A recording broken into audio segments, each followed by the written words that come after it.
Bir motor sporları efsanesi olan Michael Schumacher hakkındaki bugünkü videomuza hoş geldiniz. O sadece tüm zamanların en başarılı Formula 1 pilotlarından biri değil, aynı zamanda motor yarışı dünyasını sonsuza dek değiştiren bir ikon. Ancak hayatı sadece zaferlerle değil, aynı zamanda trajedilerle de dolu. Bugün size onun hayatı, kariyeri ve her şeyi değiştiren o vahim kayak kazası arasında bir yolculuğa çıkarmak istiyoruz.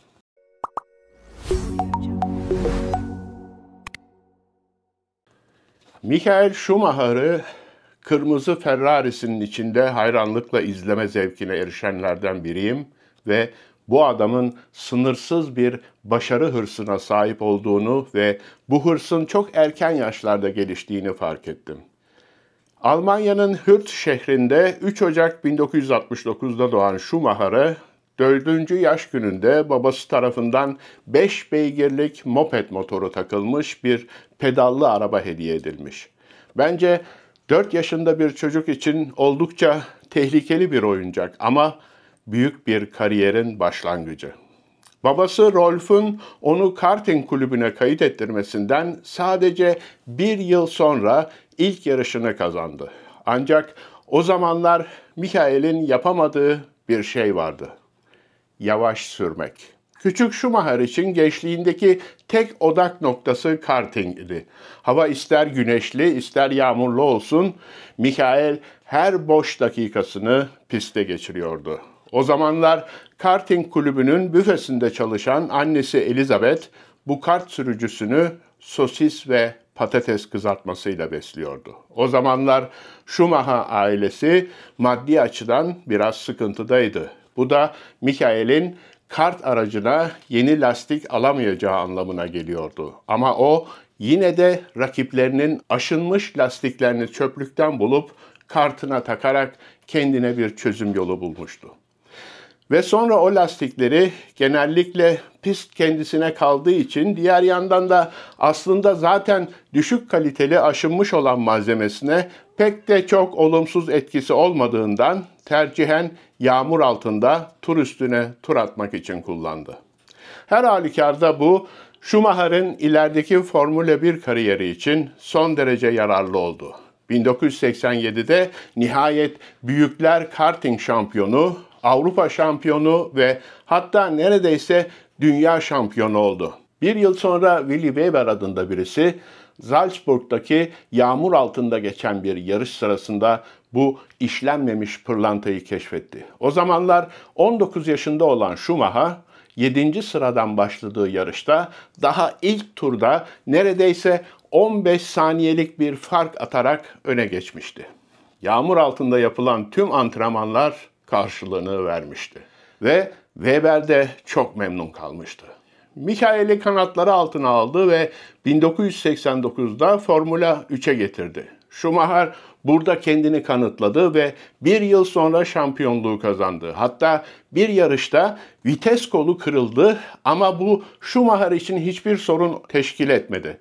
Eldivenini keskin kenarlı kırığın etrafına sardı ve elinde yara açılana kadar aracını sürmeye devam etti ve sonunda yarışı kazandı. O zamanki rakibi Otto Rensing şöyle demişti: "Sürücü olarak eşit güçteydik ama o biraz daha hırslıydı, daha odaklanmıştı ve ter dökmekten çekinmiyordu. Onu karakterize eden şey de buydu.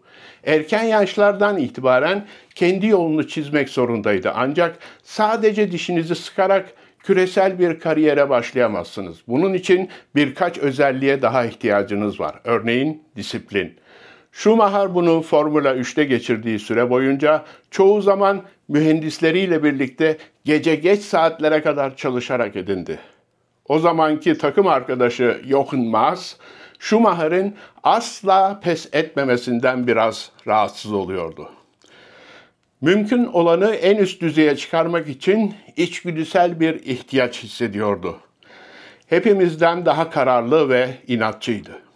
İşte bu inatçılık onu sonunda Formula 1'e kadar götürdü. Ve burada Jordan yarış takımı adına ilk kez Belçika Grand Prix'sinde yarıştı.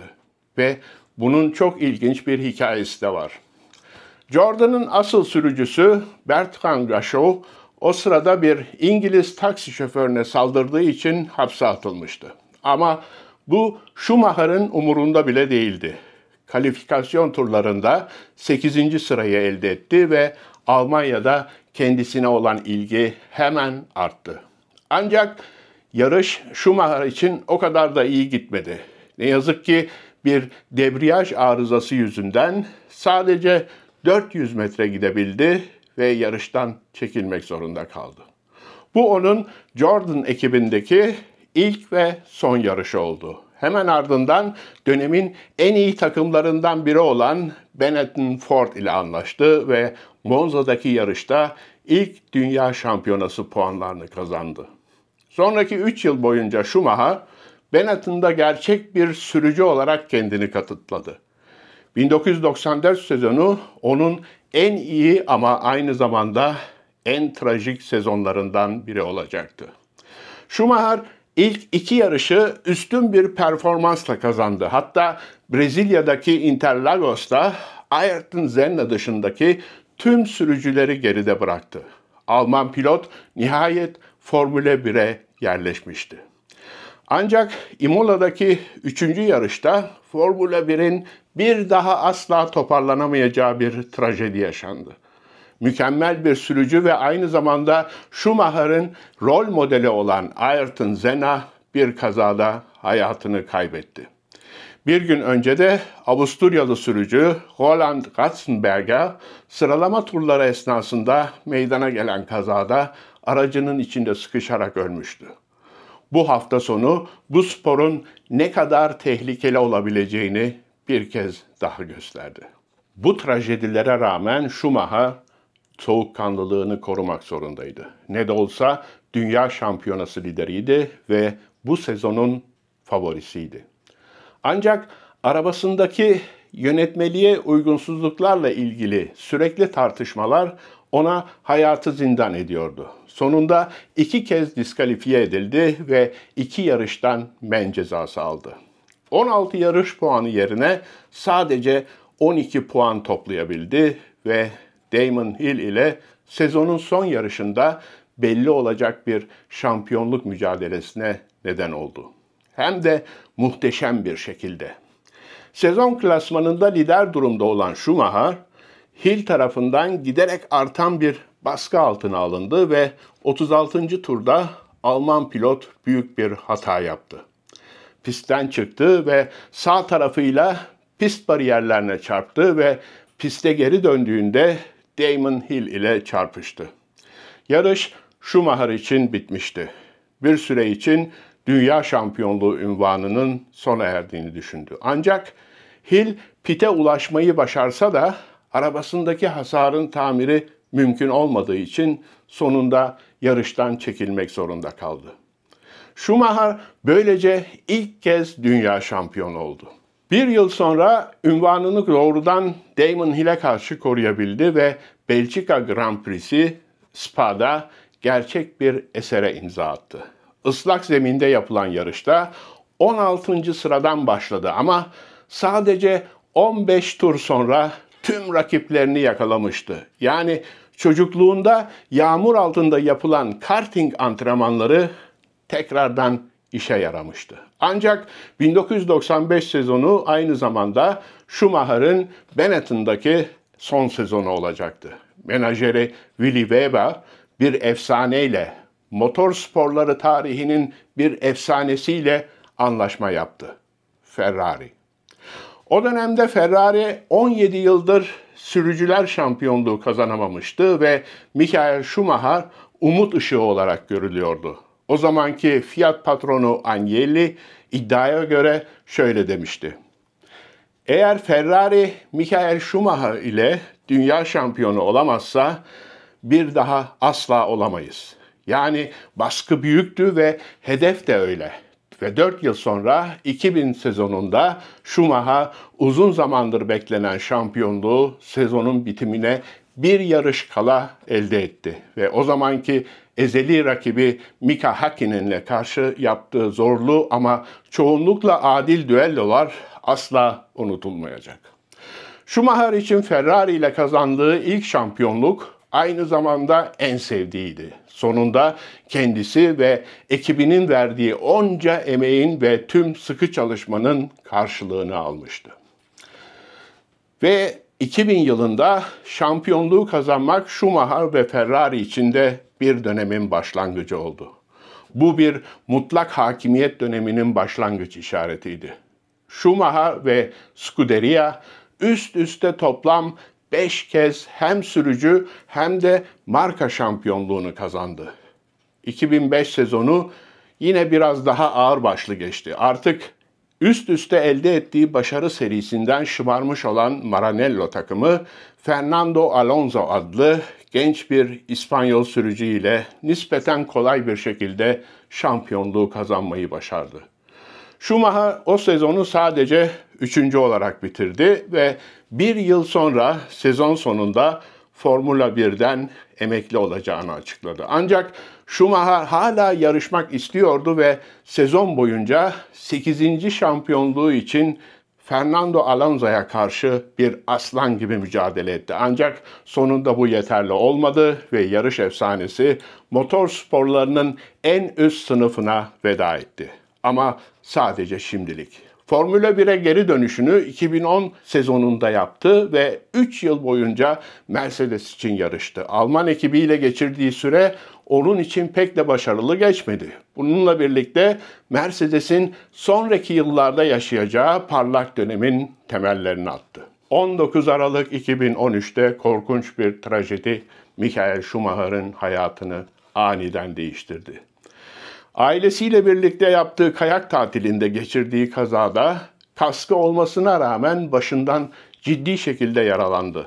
Sağlık durumu hakkında bugün bile hala detaylı bir bilgi bulunmamakta. Vücudunun büyük bir kısmı felç olmuş halde ama bilincinin yerinde olduğu söyleniyor. Formula 1 dünyasına ilk adımını attığı takımın patronu Eddie Jordan kazadan sonra şunları söylemişti. Oğlu Mick için babasının aile hayatında eskisi gibi yer alamayacağını bilmek kesinlikle kolay değil. Michael hem orada hem de orada değil. Ne yazık ki Formula 1'de her zaman sahip olduğu risk alma cesareti o gün onun felaketi oldu. Kendisine sadece geçmiş olsun dileklerimizi iletebiliriz. Özetlemek gerekirse 2 farklı takımla 7 dünya şampiyonluğu, 91 yarış birinciliği, 155 podyum derecesi, 68 pole position ve 1566 dünya şampiyonası puanı. Lewis Hamilton ile birlikte 7 dünya şampiyonluğu ile rekoru elinde tutuyor. Tüm zamanların en iyisi hangisi sorusunu cevaplaması biraz zor. Eğer sadece istatistiklere bakarsanız Lewis Hamilton, Michael Schumacher'den daha başarılıdır. Ancak şahsen benim için istatistiklerden biraz daha fazlası gerekiyor. Kararlılığı, saplantısı, korkusuzluğu, hırsı ve içgüdüsüyle Michael Schumacher benim için tüm zamanların en eksiksiz Formula 1 pilotudur. Kazanma arzusuna ve hız tutkusuna rağmen Schumacher'de her zaman bir sakinlik ve soğukkanlılık vardı. Ve bu soğukkanlılığını sadece bir kez 1998'de Spa'da pit şeridinde David Coulthard'a saldırdığında kaybetti. Schumacher kendinden emin bir şekilde yarışı önde götürüyordu ama onu geçerken İskoç pilotla çarpıştı. Ancak teknisyenleri daha sonra onu bir şekilde sakinleştirebildi. Dahası Schumacher mütevaziliği ve karizmasıyla en başından itibaren pek çok seyircinin kalbini kazandı. Küçük yaşlardan itibaren onu teşvik eden babasını da unutmamak gerekir. Schumacher bu sporda bir ekoldür. Elbette Lewis Hamilton'ın başarısını inkar etmek istemiyorum. Ancak Hamilton'da sağlam bir araba, Schumacher'de ise sağlam bir yürek vardı. Şahsen benim için efsane Alman ile o zamanlar henüz çok genç olan İspanyol pilot Fernando Alonso arasındaki düellolar sonsuza kadar hafızamda kalacak. Schumacher aynı zamanda bu spora olan sevgimi ve ilgimi de uyandırdı ve Bunun için ona ayrıca teşekkür ederim. Evet, bir videonun daha sonuna geldik. Şimdi sıra sizde. Michael Schumacher ismi size neyi çağrıştırıyor? Schumacher sizin için unutulmaz mı? Ve sizce tüm zamanların en iyi Formula 1 pilotu kim? Yorumlarınızda bana bildirin. Eğer hala kanalımıza abone değilseniz abone olmayı, iletişim ayarlarını açmayı ve beğen tuşuna tıklamayı ihmal etmeyin. Bir sonraki videoda yeniden buluşuncaya kadar hoşça kalın.